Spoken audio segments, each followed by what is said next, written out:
Nathaniel Price flipped the table with volcanic force. The vintage Bordeaux exploded across sapphire and oak's oak floor, crimson wine spreading like spilled guilt beneath crystal chandeliers that had witnessed Atlanta's elite for decades. Every server, busboy, and patron in the city's most exclusive restaurant recoiled from the oil billionaire's eruption. His $15,000 Patek Philippe catching light as trembling fingers betrayed the rage of a man accustomed to absolute control. But Jasmine Davis, composed in her pressed uniform, remained statue still, with dark eyes that held no fear, no submission. Something in her unwavering gaze suggested she knew exactly why this powerful man was unraveling, and that his carefully constructed world was about to crumble. The silence stretched like a taut wire ready to snap. Nathaniel's chest heaved beneath his charcoal Armani suit, the fabric straining against shoulders that had bulldozed through boardrooms and crushed competitors for 2 decades. Around him, sapphire and oak's carefully orchestrated symphony of fine dining had ground to a halt. Crystal clinked nervously. Silverware paused midair. Even the gas flames under the tableside flambe dishes seemed to flicker with uncertainty. "Sir, perhaps we should—" James Peterson, the restaurant's general manager, materialized beside the wreckage with the practiced calm of someone accustomed to handling Atlanta's elite at their worst. His words died as Nathaniel's gray eyes, sharp as drilling bits, fixed on him with predatory focus. "Don't!" The word emerged low and dangerous. "Don't you dare suggest I calm down when this incompetent woman," he jabbed a manicured finger toward Jasmine, "has kept my business partners waiting for 37 minutes. His voice carried the authority of someone who owned half the oil leases in the Gulf, who could make or break careers with a phone call. Jasmine remained perfectly still, her posture erect, despite the chaos pooling at her feet. The wine had splattered across her black shoes and the hem of her crisp white apron, but she made no move to clean it. Her natural hair was pulled back in a neat bun that spoke of professionalism rather than subservience, and when she finally spoke, her voice carried the quiet strength of someone who had weathered far worse storms than wealthy men's tantrums. "I understand you're frustrated, Mr. Price, but that doesn't give you the right to treat people this way." The restaurant's collective intake of breath was audible. Servers exchanged glances. The Japanese businessmen at table 12, Nathaniel's potential partners in a $2 billion liquefied natural gas deal, watched with the detached interest of anthropologists observing tribal warfare. Nathaniel's fingers unconsciously rotated his platinum wedding band, a nervous habit he'd developed since Sarah's death. The gesture revealed the pale band of skin beneath a ghostly reminder of promises made, and in his case, repeatedly broken. "Do you have any idea who I am?" "Yes." Jasmine's response came without hesitation or apology. "You're a customer, same as everyone else."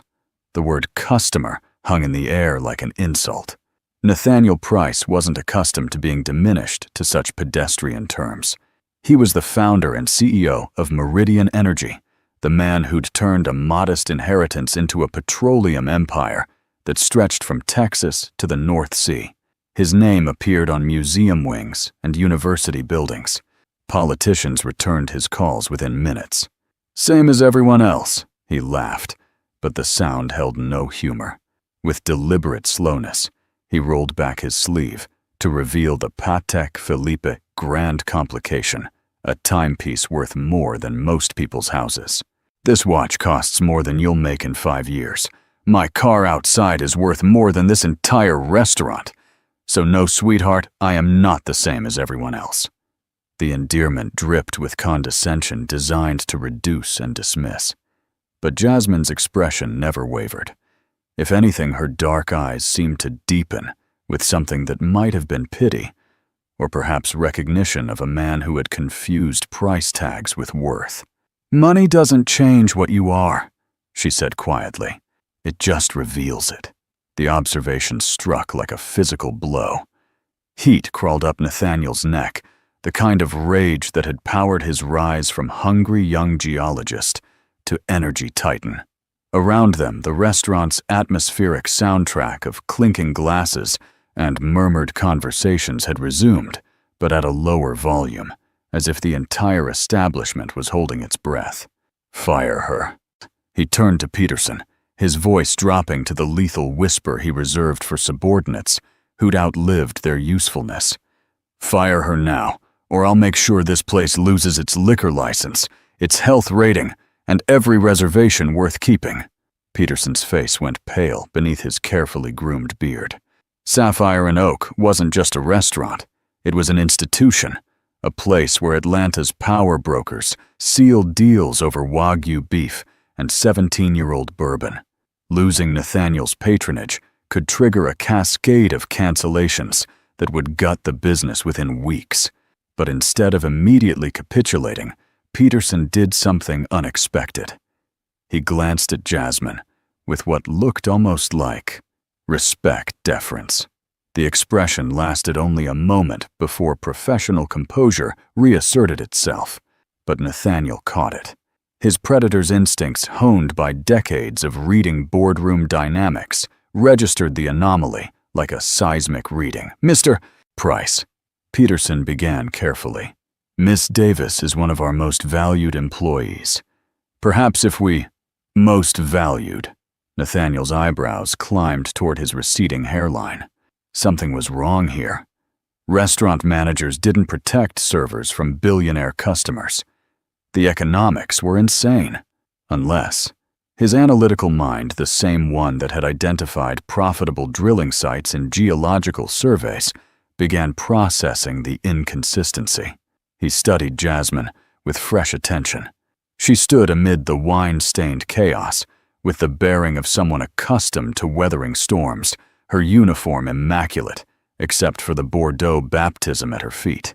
There was something in her posture, not defiance exactly, but an unshakable core that reminded him of deep-water drilling platforms, structures built to withstand whatever nature could throw at them. "What's your last name?" The question emerged sharper than he'd intended. "Davis." She met his gaze without flinching. Davis. The surname triggered nothing immediate, but Nathaniel's memory was a steel trap when it came to names, faces, and potential connections. He made a mental note to have his assistant run a background check. In his experience, mysterious composure usually had interesting origins. The Japanese delegation was beginning to shift impatiently at their table. Tanaka-san, the lead negotiator, checked his own watch with the precise movements of someone accustomed to punctuality.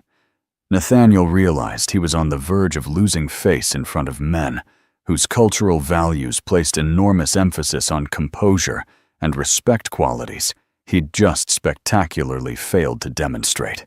"This isn't over," he told Jasmine, but the threat felt hollow, even to his own ears. Something in her steady gaze had shifted the balance of power in ways he couldn't quite comprehend.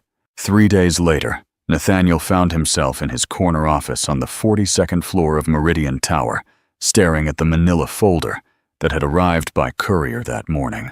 Through the expansive glass wall, Atlanta's skyline stretched beneath him like a conquered territory. Buildings he'd helped finance, developments bearing his influence. But his focus remained locked on the investigative report bearing Blackstone Inquiry's discreet letterhead, the firm he employed for sensitive background checks on potential business partners and occasionally troublesome individuals.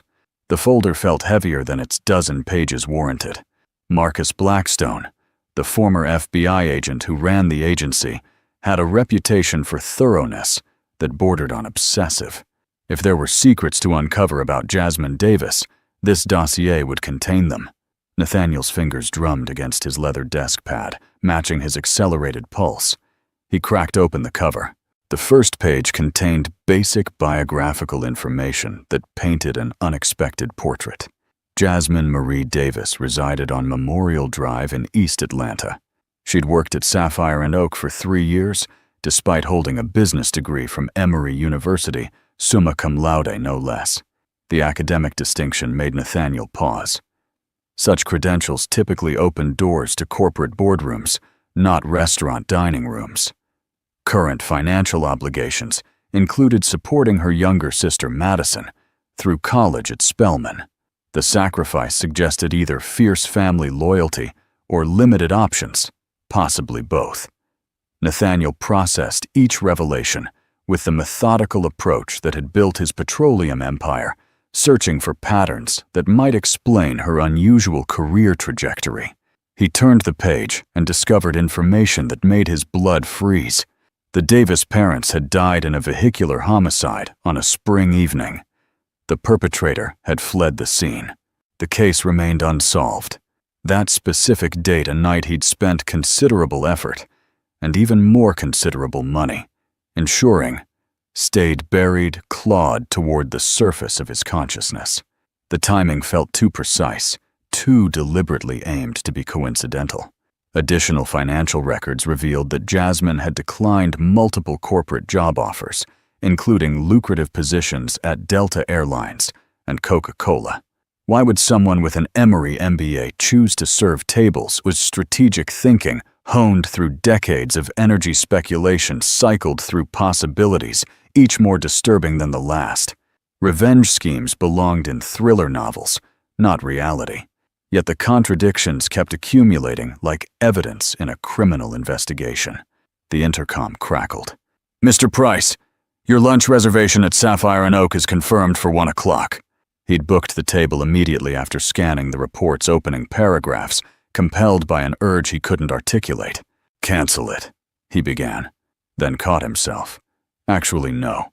Keep it."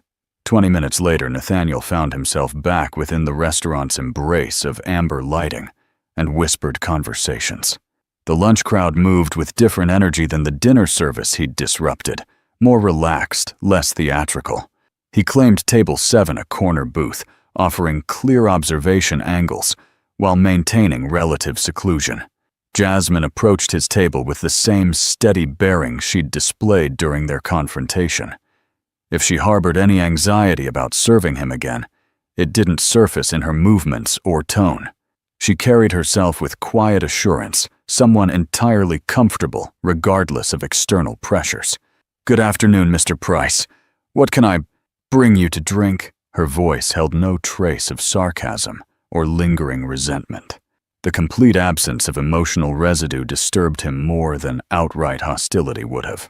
People didn't dismiss public humiliation so readily unless they were operating from hidden strength. "McAllen, 25, he said, testing her knowledge. "Neat." "Certainly." She made notes without consulting references or seeking clarification. Her familiarity with premium spirits seemed beyond typical server training. "Would you care to hear today's featured dishes?" As she outlined the menu selections, Nathaniel studied her with the intensity he normally reserved for geological surveys. Her speech patterns were refined, educated, no regional inflection despite her Atlanta address. Her posture suggested years of disciplined physical training. These observations weren't random. They were pieces of a puzzle that refused to form a coherent picture. Throughout the meal, pan-seared duck breast that he consumed without tasting, he monitored her interactions with other patrons. Her efficiency never wavered, but something else emerged, a quality he couldn't identify. Fellow servers occasionally sought her input, displaying subtle deference that indicated unofficial leadership. The revelation came when she crouched to collect a fallen napkin near an adjacent table. A small leather wallet tumbled from her apron pocket, scattering its contents across the polished hardwood. Business cards, credit cards, and a single photograph landed face up beside Nathaniel's booth. The image captured Jasmine between two older adults, a distinguished black man wearing clerical collar and a woman whose radiant smile echoed Jasmine's warmth. They posed before what appeared to be a church, all three emanating the relaxed joy of tight family bonds. The photograph bore creases from frequent handling, suggesting regular viewing. As Jasmine hastily retrieved her scattered belongings, their gazes intersected briefly. In that instant, Nathaniel glimpsed something unexpected in her expression. not mortification over the accident, but a surge of raw anguish, so intense it constricted his chest with recognition. He knew that expression. He'd confronted it in his bathroom mirror after Sarah's funeral. "I apologize," she whispered, reclaiming the photograph with fingers that barely trembled.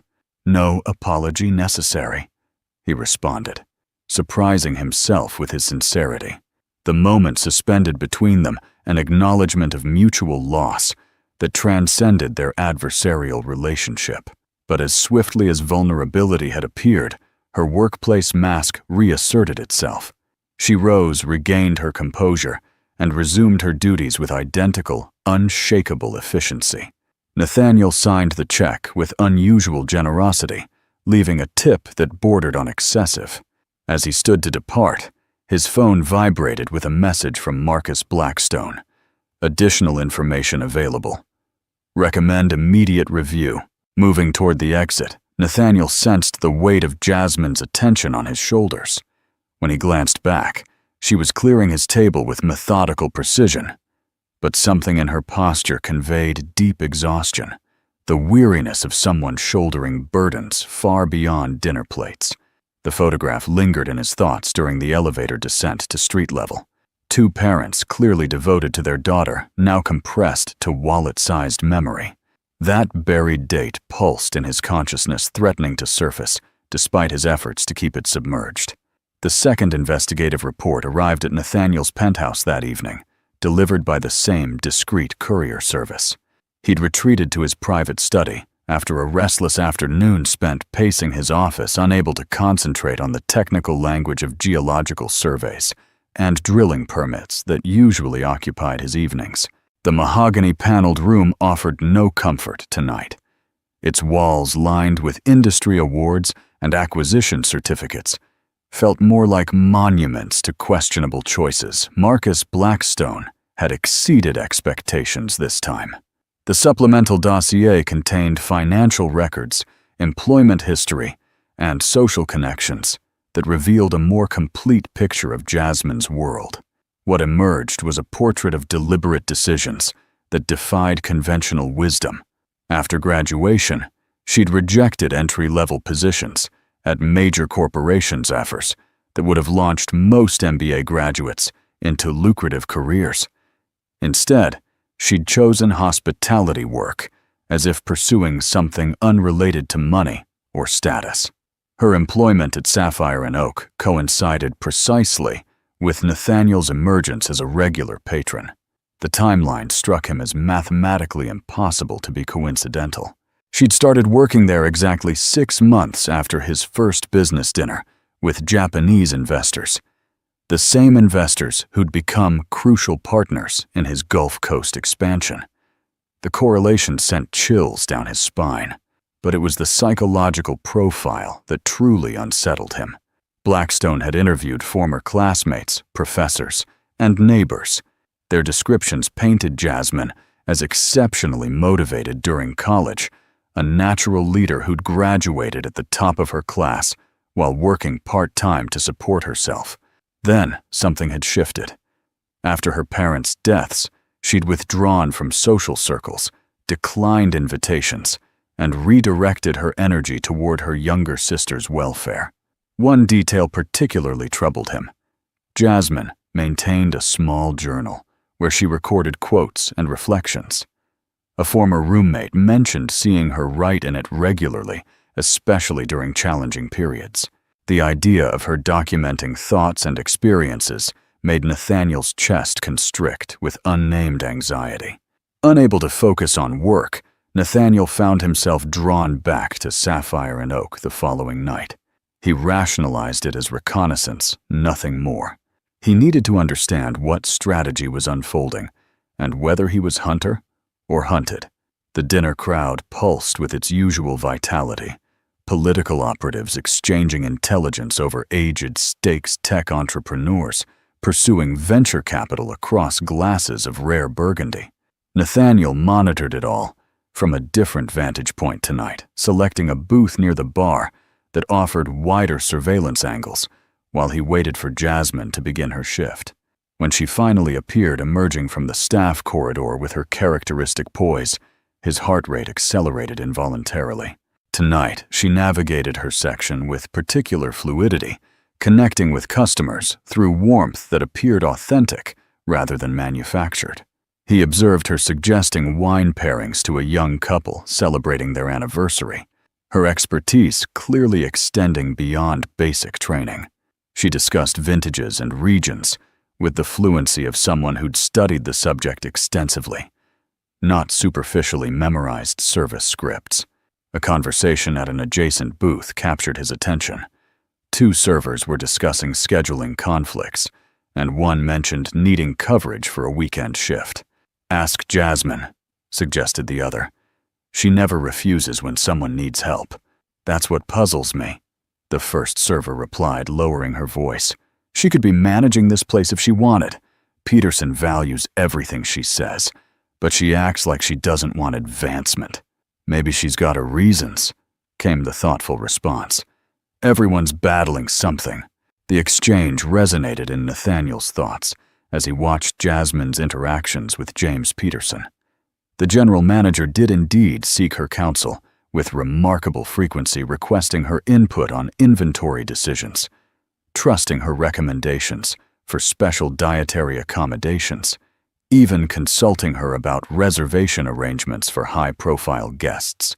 Their dynamic suggested a partnership built on earned respect rather than typical hierarchical structure. During a lull between courses, Jasmine approached his booth with practiced professionalism. "How are you enjoying the lamb tonight, Mr. Price?" "Outstanding, as expected." He searched her expression for any trace of hidden motivation. "You seem quite knowledgeable about wine. Did you study it academically?" A brief shadow flickered across her features so quick he might have imagined it. "My father was passionate about viticulture. He shared that appreciation with me." Her voice maintained careful neutrality, discussing a subject both treasured and painful. "Was he in the hospitality industry?" "No." The single word carried finality that discouraged further exploration. But Nathaniel detected something else in her inflection, a note of pride woven with sorrow that spoke of deep reverence for the man who'd shaped her understanding. As she moved away to attend other patrons, Nathaniel found himself reassessing her through a different lens. The way she commanded respect, the quiet influence she wielded, the sophisticated education she'd clearly received. None of it supported someone orchestrating revenge through subservient work. If anything, she seemed to be sheltering herself from something, using the restaurant as sanctuary rather than staging ground. Later that evening, alone in his bedroom, Nathaniel retrieved a cedar box he hadn't opened in years. Inside were mementos from Sarah's final months, a silk scarf she'd worn during chemotherapy, handwritten notes she'd left around the house, a small leather journal where she'd recorded her thoughts about mortality and meaning. In reading her entries, he'd discovered depths to his wife he'd never fully appreciated during their marriage. One passage particularly struck him tonight. "True strength isn't about conquering others, it's about conquering the worst parts of yourself." Sarah had written those words during her darkest period, when treatments had failed and hope had dwindled to whispers. The sentiment echoed something he'd witnessed in Jasmine's demeanor. Both women carried the burden of profound loss. But where Sarah had found peace through acceptance, Jasmine seemed to be wrestling with something more complex, not simply grief, but a mission that demanded extraordinary patience and discipline. He closed the cedar box and moved to his bedroom's floor-to-ceiling windows, studying Atlanta's illuminated skyline. Somewhere among those lights, Jasmine was probably tutoring her sister or preparing for another day of work that clearly underutilized her capabilities. The thought disturbed him in ways he couldn't rationalize. Staring out at the skyline until the glass turned opaque with dawn, Nathaniel felt the weight of unspoken question pressing against his consciousness. Now another woman was challenging his preconceptions, compelling him to confront uncomfortable realities about power privilege and the costs both demanded. But unlike Sarah, Jasmine seemed to be analyzing him with specific intent as if she were solving an equation with his name embedded in the formula. The realization kept him alert long into the night, examining possibilities that grew more disturbing with each consideration. By dawn, he'd reached a conclusion that surprised even him. He would return to the restaurant not as a patron expecting deference, but as someone attempting to decode a mystery that might contain the key to his own salvation or annihilation. The nightmare always began the same way. Rain drumming against windshield glass. Headlights cutting through darkness on Interstate 285. The intoxicating warmth of aged whiskey coursing through his system after another successful acquisition celebration. Nathaniel jerked awake in his king-sized bed, cold sweat dampening Egyptian cotton sheets, the taste of bourbon and guilt metallic on his tongue. 3:17 in the morning. The digital clock's red numerals mocked him from the nightstand, marking another sleepless night haunted by memories he'd spent millions to bury. He'd awakened from this same dream dozens of times over the past 5 years. But tonight felt different. Tonight, the faceless victims in his recurring nightmare had names Robert and Grace Davis. He stumbled to his bathroom, splashing ice-cold water on his face, trying to wash away the phantom sensations that always followed the dream. The phantom sound of crushing metal. The phantom sight of motionless bodies. The phantom weight of his own cowardice as he'd fled the scene, leaving destruction in his wake.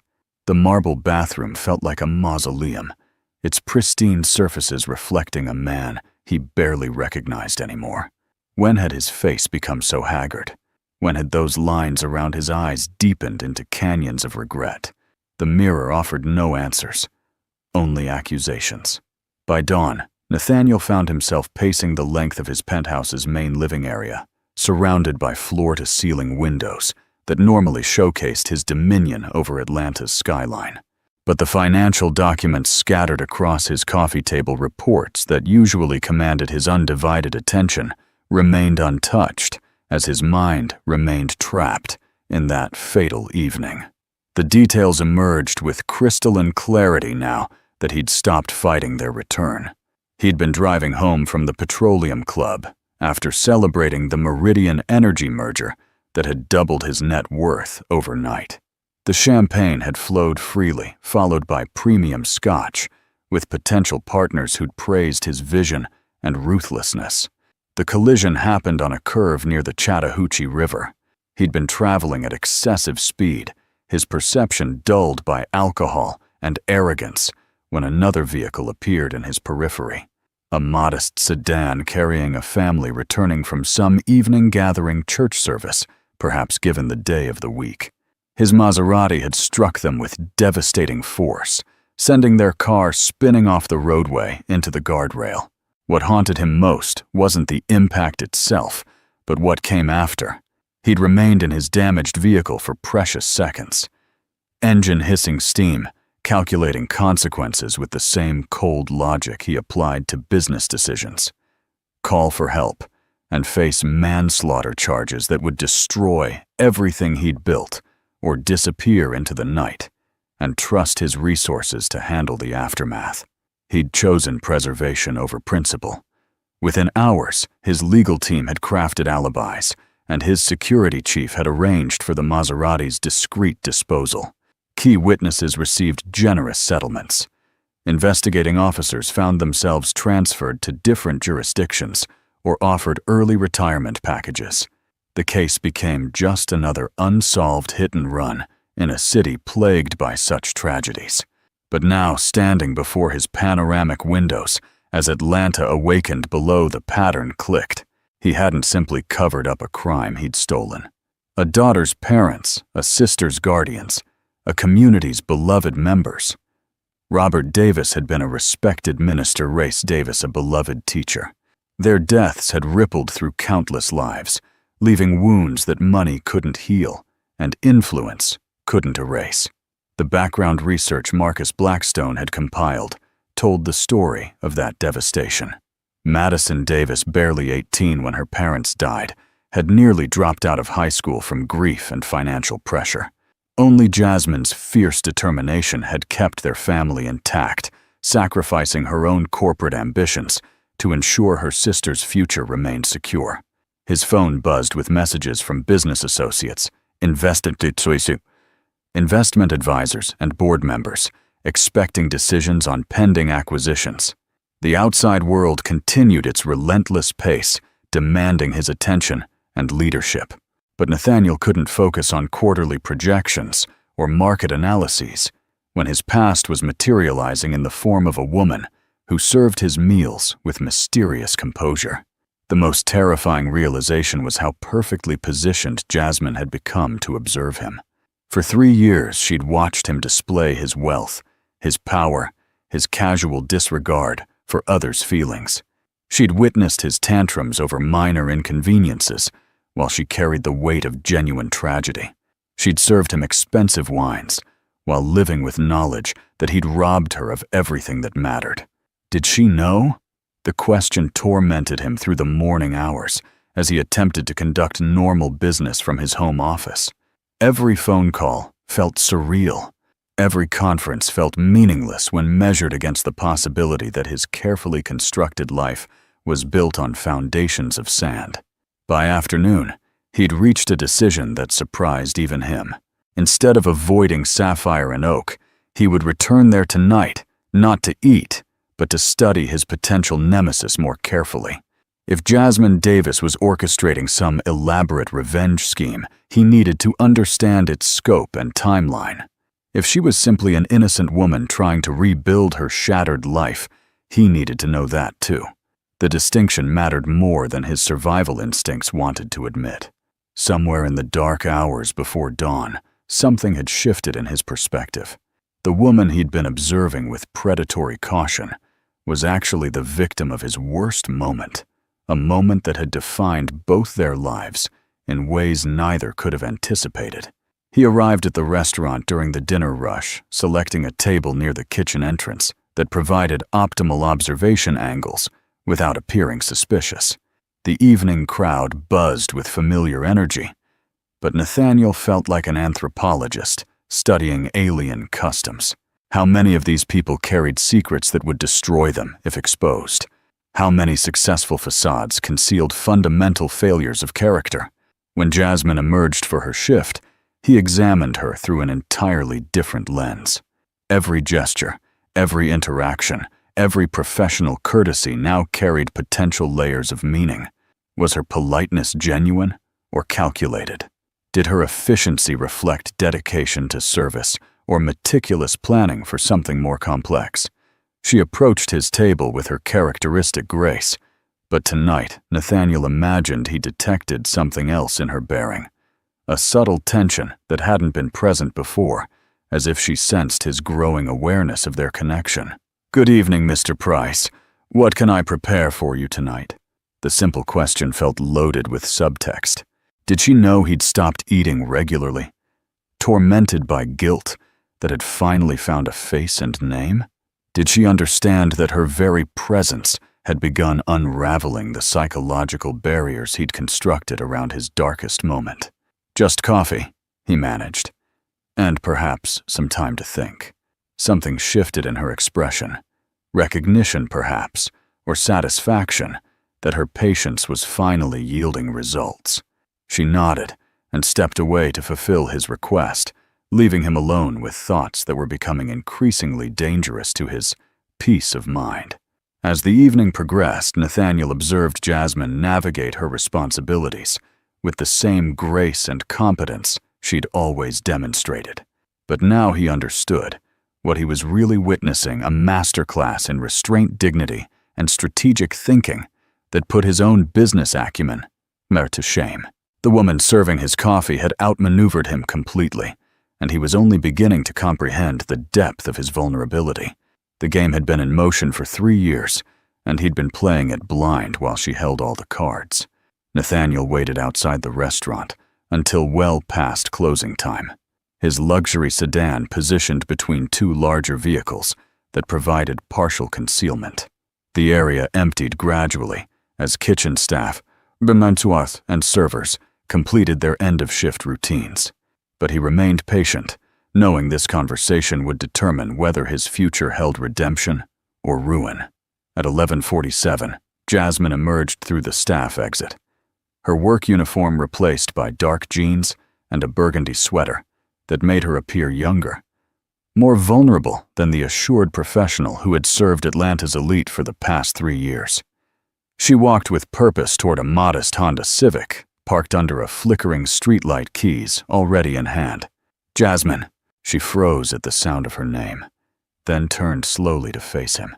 In the amber glow of the overhead lights, her features held no surprise, only the calm readiness of someone who had been expecting this moment for a very long time. "Mr. Price." Her tone held neither fear nor hostility, just the measured quality of someone prepared for whatever might come next. "I wondered when you'd finally approach me directly." The admission hit him with devastating force. She had been waiting. All those months of serving his table, maintaining professional distance, while he remained oblivious to the tragedy connecting them, she had known exactly who he was from the beginning. "How long?" The question emerged hoarse, barely audible above the distant hum of late-night traffic on Peachtree Street. "Since the first night you walked into Sapphire and Oak." Jasmine shifted her purse strap higher on her shoulder, a gesture that suggested she had no intention of fleeing, despite being cornered in this deserted space by the man who had destroyed her family. "You were celebrating some business deal with those Japanese investors, laughing about how you'd convinced them to fund your Gulf expansion."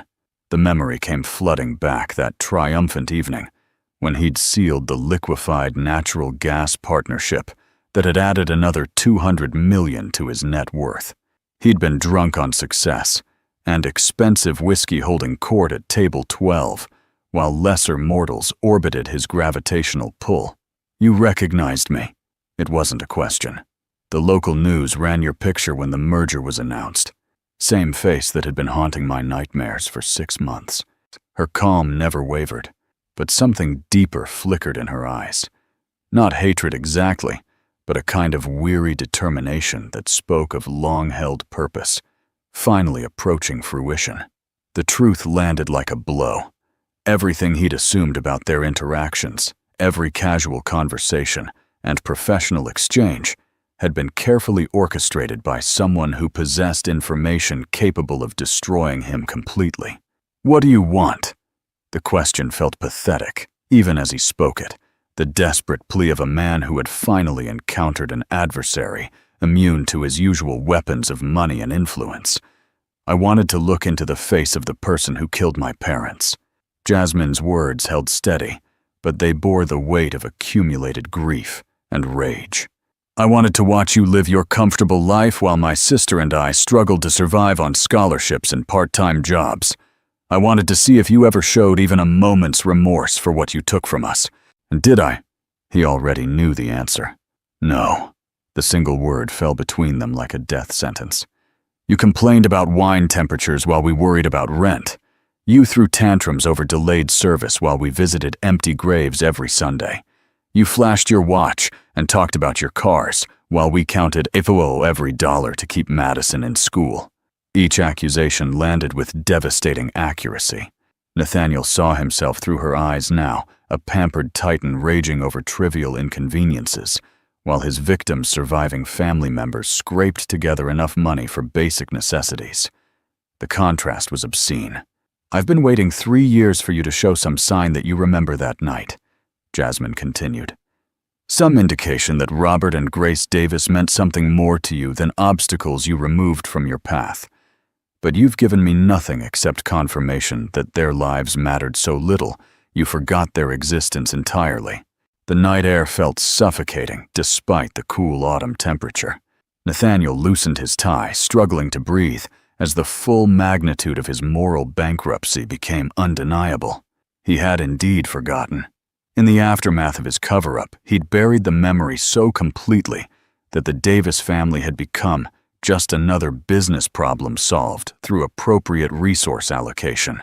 "I know you think hiding behind lawyers and money can erase what happened," Jasmine said, reaching into her purse. "But I've spent every day since the funeral gathering evidence." She withdrew a thick folder, its contents bulging with what appeared to be documents and photographs. Witness statements from people your investigators never found. Traffic camera footage from intersections your lawyers didn't know existed. Medical examiner reports that contradict the official findings. Nathaniel's chest constricted as he recognized the thoroughness of her preparation. This wasn't an emotional confrontation driven by grief. It was the culmination of a methodical investigation conducted by someone with nothing to lose and unlimited patience. The police couldn't solve the case because key evidence disappeared and crucial witnesses became conveniently unavailable. She continued, "But I had advantages they didn't. I knew exactly who I was looking for. What are you going to do?" The question emerged as barely more than a whisper. "That depends on you." Jasmine stepped closer, and for the first time since their confrontation began, he heard something other than cold determination, a note of exhaustion that spoke of battles fought entirely alone. "I could take this evidence to the district attorney tomorrow morning. Vehicular homicide, hit-and-run obstruction of justice, even with the best lawyers money can buy. You're looking at serious prison time." The threat hung in the night air between them, but Nathaniel sensed there was more coming. "Or," she continued, "you could do something you've never done in your entire privileged life. You could take responsibility for what you've done." "What does that mean? 48 hours. Jasmine tucked the folder back into her purse with deliberate care. "You have 48 hours to walk into Atlanta Police Headquarters and confess to killing Robert and Grace Davis. If you do that, if you show enough courage to face the consequences of your actions, I'll make sure the district attorney knows you came forward voluntarily." She turned toward her car, then paused. "My parents taught me that everyone deserves a chance at redemption, Mr. Price, even people who don't deserve it. This is yours." The Honda's engine turned over on the first try, and Jasmine Davis drove away without looking back, leaving Nathaniel alone under the flickering streetlight, with 48 hours to decide whether he was finally ready to stop running from the worst thing he'd ever done. Nathaniel's penthouse felt like a mausoleum when he returned from the confrontation. The automated lights illuminated spaces that had once represented triumph, but now seemed to mock his achievements with their cold perfection. He poured himself 3 fingers of Macallan from the wet bar, then set the glass down untouched. Alcohol had started this nightmare. It wouldn't help him navigate its conclusion. He wandered through rooms that suddenly felt foreign, the dining area where he'd hosted merger celebrations, the media room where he'd watched financial news announce his latest acquisitions, the master bedroom where his wife had spent her final months fighting a battle she couldn't win. Every space held memories of a life built on foundations that were cracking beneath the weight of long-buried truth. The platinum wedding band caught light as his fingers traced its familiar surface, a nervous habit intensified by stress.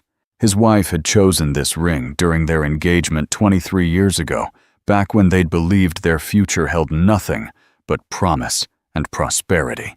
She'd never known about the collision that had funded their Gulf Coast expansion, never suspected that their lifestyle improvements had been purchased with innocent blood.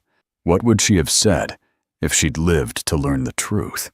His late wife had possessed a moral compass that had often frustrated his business instincts.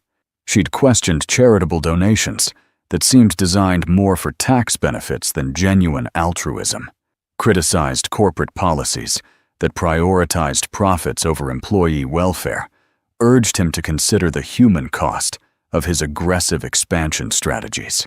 In his climate-controlled study, Nathaniel opened the wall safe concealed behind a Rothko reproduction.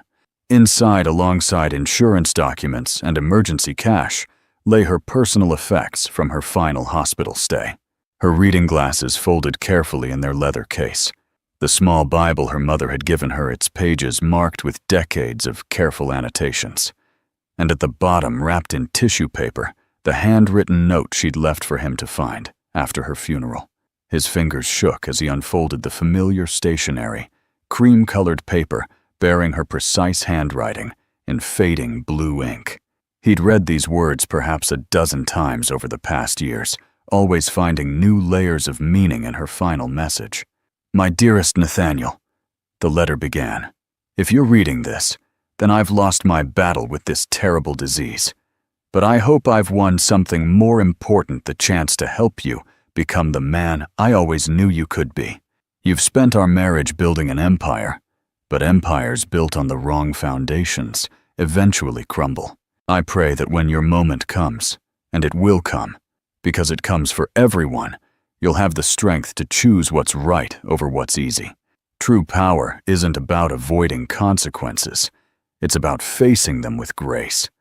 I love you enough to believe you're capable of that kind of strength, even if you don't believe it yourself. The words seemed written specifically for this moment, as if she had somehow foreseen the reckoning that awaited him.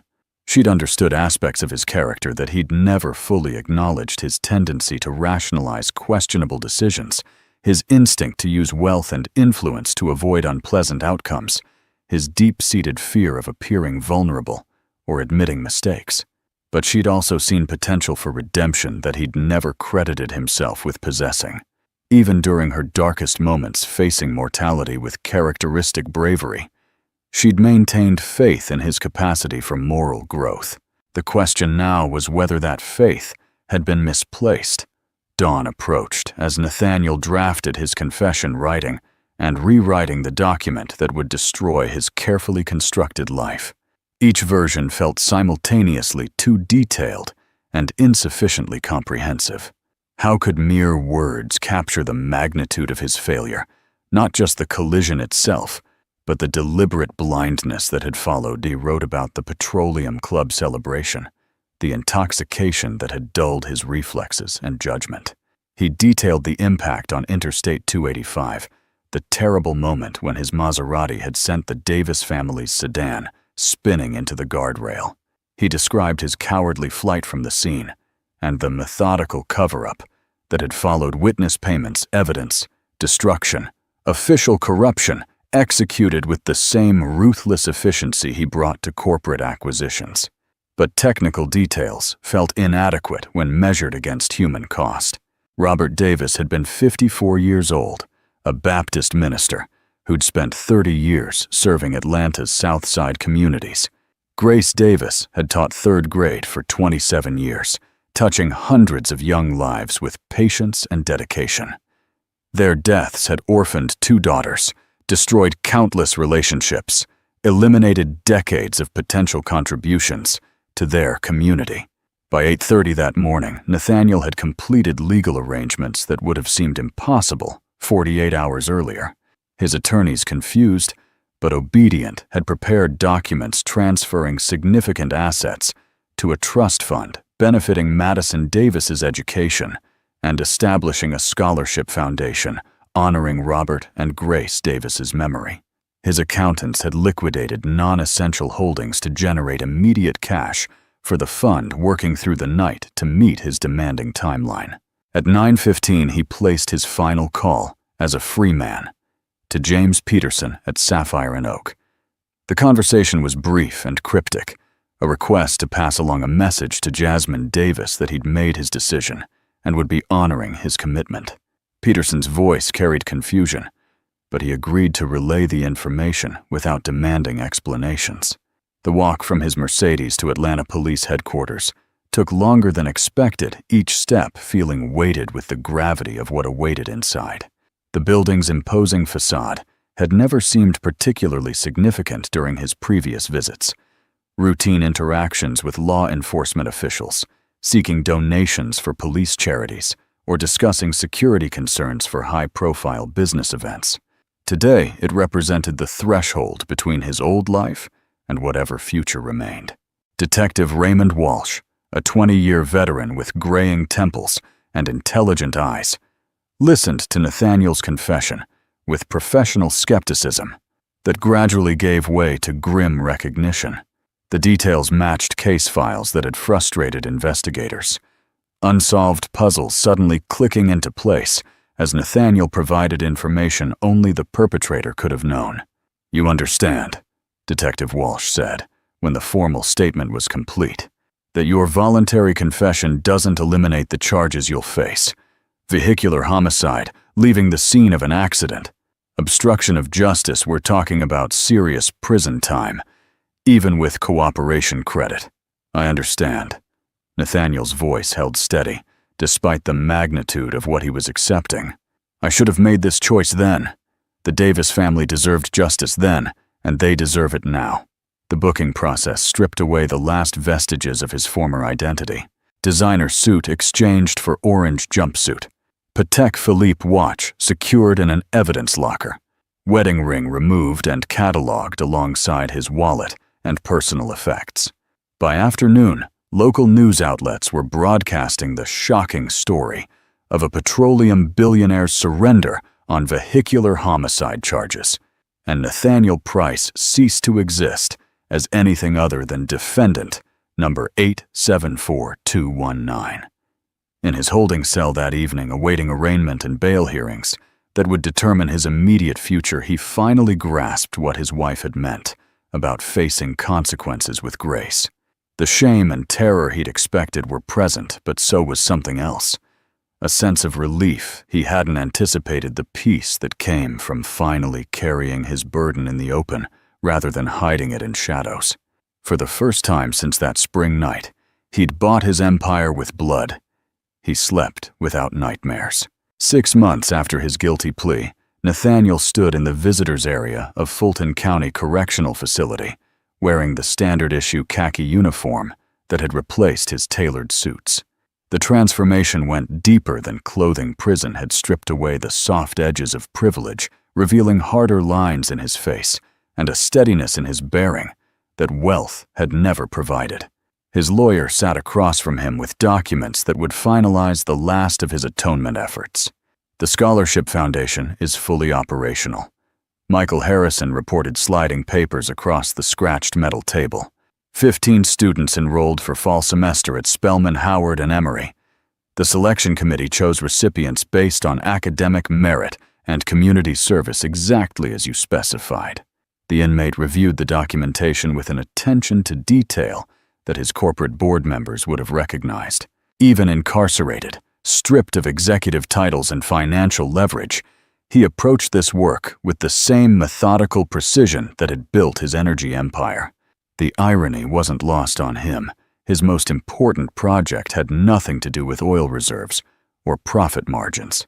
Madison Davis received the first award, Harrison continued. Full tuition plus living expenses for her junior and senior years at Spelman.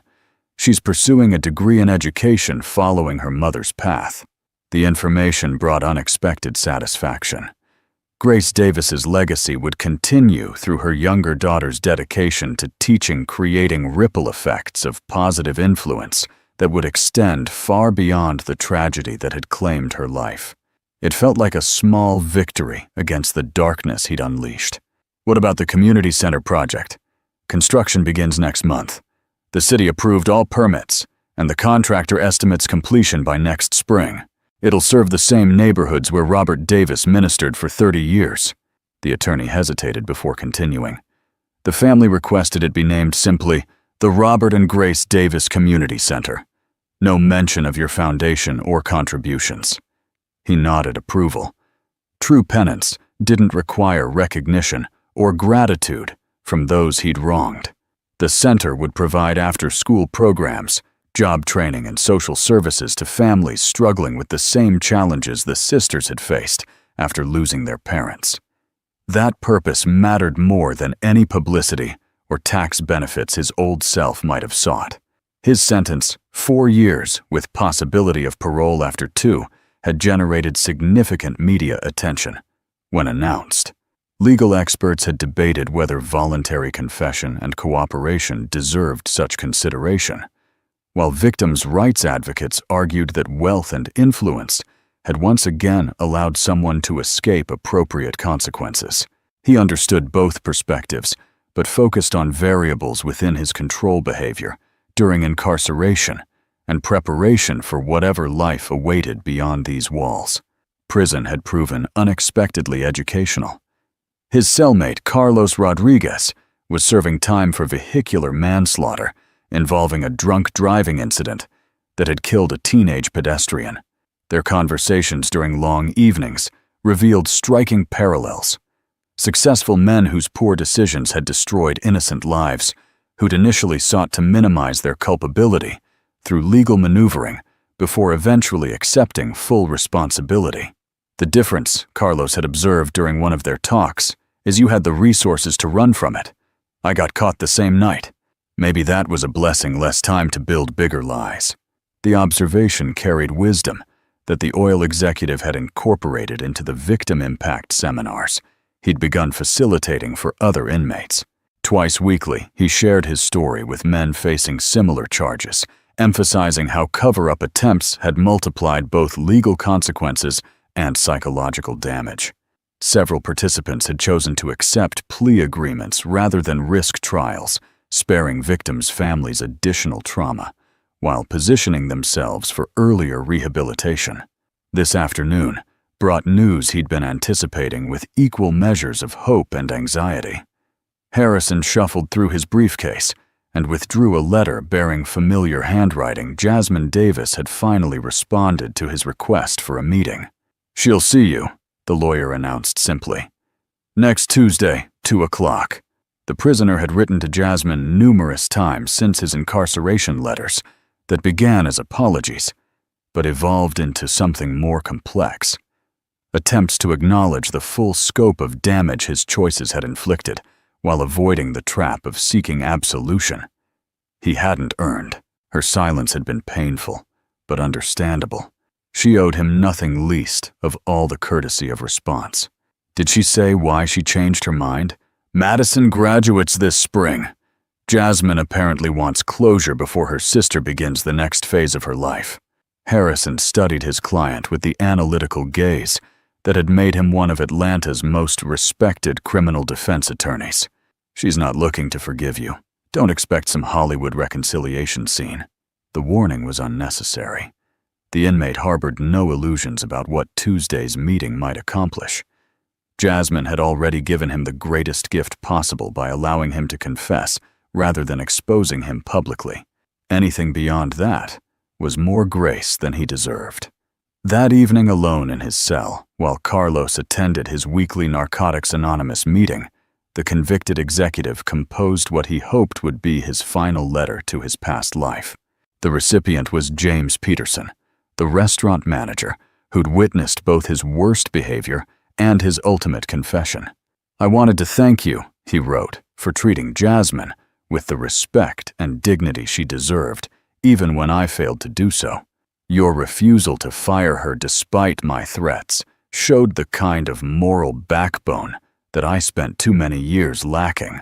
I hope Sapphire and Oak continues to prosper under leadership that values character over customer complaints." He sealed the letter and added it to his outgoing mail, then retrieved from his footlocker the few personal items prison regulations allowed. Among them was his final corporate acquisition, a vintage 1982 Bordeaux, identical to the bottle he'd shattered during his restaurant tantrum. He'd purchased it through the prison commissary's special order system, spending nearly his entire monthly allowance on wine that would serve as both apology and symbol.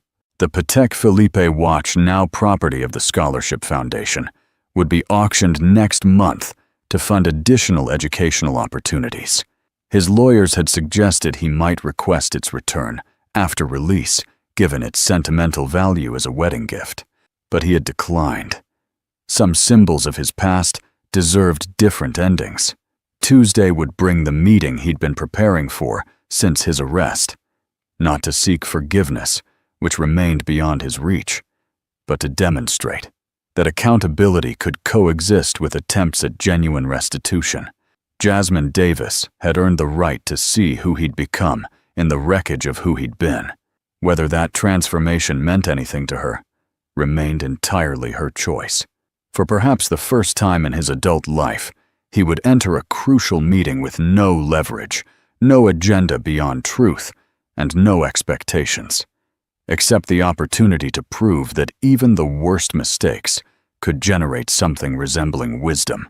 The correctional facility visiting room felt different on Tuesday afternoon. Harsh fluorescent lighting couldn't diminish the significance of what was about to unfold, a meeting decades in the making, between a man who had destroyed lives and the woman who had carried that destruction with quiet dignity. Nathaniel sat at the designated table, his hands folded, watching the entrance where she would soon appear. When Jasmine walked through the security checkpoint, he was struck by how much she'd changed since their confrontation. Gone was the restaurant uniform, replaced by a simple navy dress that spoke of professional confidence rather than service industry necessity. Her hair fell in natural waves around her shoulders, and she moved with the assured bearing of someone who had found peace with difficult choices. She took the chair across from him without ceremony, her dark eyes studying his face with clinical detachment. Incarceration had aged him visibly here, threading through his temples lines, etched deeper around his eyes. The soft edges of wealth replaced by the harder contours of consequence. But there was something else in his appearance that hadn't been there before, a stillness that suggested internal work had been done. "You look different," she observed her tone, carrying the same steady quality he remembered from their restaurant interactions. "This place has a way of stripping away everything, except what actually matters." He gestured toward the institutional setting around them. "I've had considerable time to think about what that might be." From her purse, she withdrew a small leather journal, the same one he'd glimpsed her writing in during those long months when she'd served his meals, while knowing exactly who he was. She opened it to a page marked with a faded ribbon. "My mother wrote this the night before she died," she said, reading from careful handwriting. "Forgiveness isn't weakness, baby girl. It's the strength to refuse to let hatred destroy your heart." She closed the journal and met his gaze. "I've spent 2 years trying to understand what she meant." The silence stretched between them heavy, with the weight of shared history and divergent pain. Around them, other visitors conducted their own difficult exchanges. Wives speaking with incarcerated husbands, parents trying to maintain connections with children who had made terrible mistakes. Everyone in this room carried the burden of relationships tested by consequence. "Madison graduated summa cum laude," the woman continued. "She starts her master's program in school administration this fall, funded by the scholarship you established. She wants to become a principal eventually. Said she hopes to create the kind of learning environment our parents would have been proud of." The news brought him genuine joy, untainted by any need for recognition or gratitude.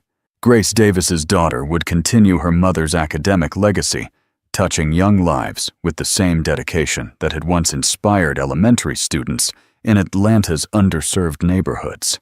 That continuation felt like a victory against the finality of death. "She doesn't know I'm here today," his visitor added. "This meeting is for me, not her.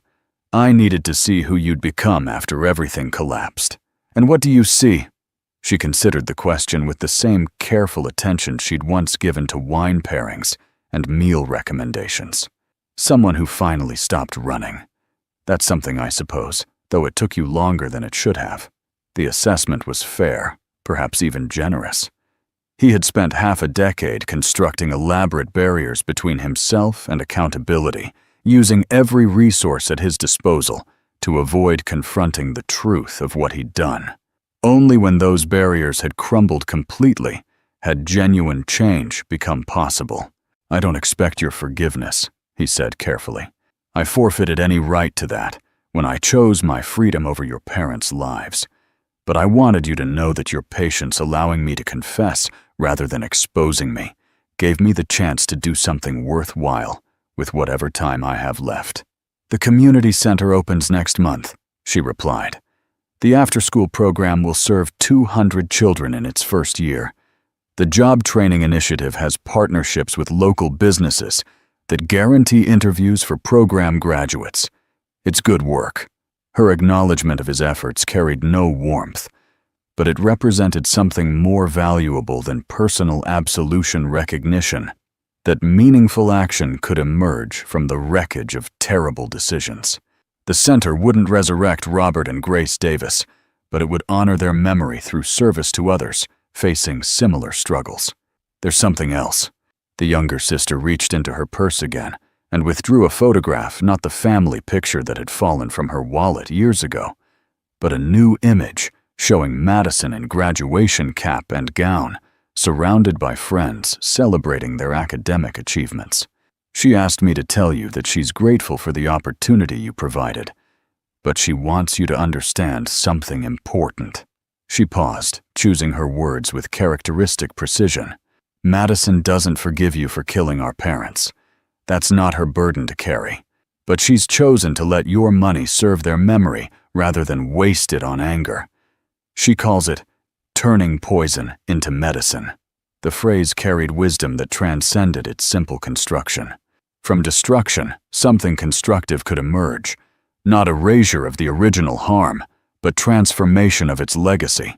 The scholarship recipients would never know the dark origins of their opportunities, only that their hard work had been rewarded with chances to build better futures. As their allotted visiting time drew to a close, Robert and Grace's elder daughter gathered her belongings with the same efficiency he remembered from her restaurant service. But before standing, she placed the journal on the table between them. "I won't be visiting again," she stated. "This exchange is the end of our connection, not the beginning of some ongoing relationship. But I wanted you to have this." He looked down at the journal, its worn leather cover bearing the impressions of years of handling. Inside were her mother's words about forgiveness, recorded in handwriting, that spoke of love and faith even in the face of terminal illness. "I've made my peace with what happened," she continued, rising from her chair. "Not forgiveness that may come someday, or it may not, but I refuse to let what you did define the rest of my life. I'm opening a cafe next month near the university. It's called Second Chances." The name carried layers of meaning that weren't lost on either of them. As she walked toward the exit, the woman paused at the security checkpoint and looked back one final time. "I hope you find a way to live with what you've done," she said. "Not comfortable peace, you don't deserve that, but perhaps something resembling purpose." 2 years later, paroled for good behavior and community service, Nathaniel opened a counseling center for drivers dealing with vehicle-related trauma. He never achieved the comfortable peace she had denied him, but he discovered something more valuable: the possibility that even the worst mistakes could generate wisdom worth sharing with others, walking similar paths. On autumn afternoons, he sometimes passed the cafe, observing through its windows the life she had built beyond their shared tragedy. They never spoke again, but the knowledge that she had found her own version of healing was enough. Sometimes justice wasn't about revenge. It was about giving people the chance to become better versions of themselves. And sometimes that was all anyone could do.